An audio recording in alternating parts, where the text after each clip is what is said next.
Kapolda Jawa Timur Irjen Niko Afinta memberikan klarifikasi perihal penembakan gas air mata pada kericuhan dalam laga Arema FC versus Persebaya Surabaya.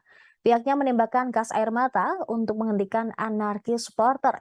Ia mengatakan, jika supporter tidak melanggar aturan dengan turun ke lapangan, maka tidak akan ada gas air mata yang ditembakkan.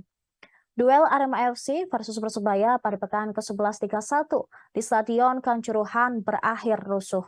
Arema FC selaku tim tuan rumah mengakhiri laga bertajuk Derby Jawa Timur dengan kekalahan. Singoedan takluk 2-3 dari Persebaya.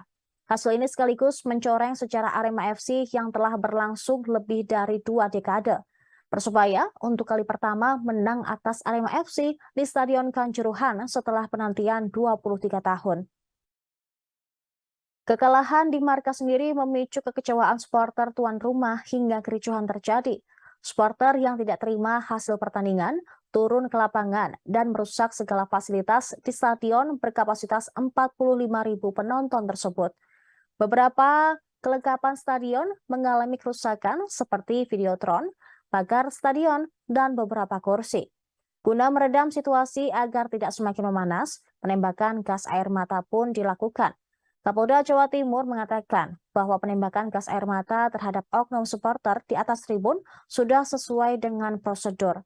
Hal itu sebagai upaya menghalau serangan oknum supporter yang merangsek turun ke lapangan dan berbuat anarkis. Namun, Niko menjelaskan bahwa sekitar 42.288 supporter yang memenuhi tribun tidak semuanya turun ke dalam lapangan. Dia juga menyayangkan aksi nekat oknum supporter yang sengaja membuat kekacauan hingga mengancam tim Arema FC dan Persebaya. Menurut dia, peristiwa itu bermula saat supporter Aremania merangsek turun ke lapangan dengan cara meloncati pagar karena tidak terima atas kekalahan timnya. Jajaran keamanan telah berupaya menghalau supporter tersebut, tetapi gelombang pendukung yang turun ke lapangan terus mengalir. Terima kasih sudah nonton. Jangan lupa like, subscribe, dan share ya.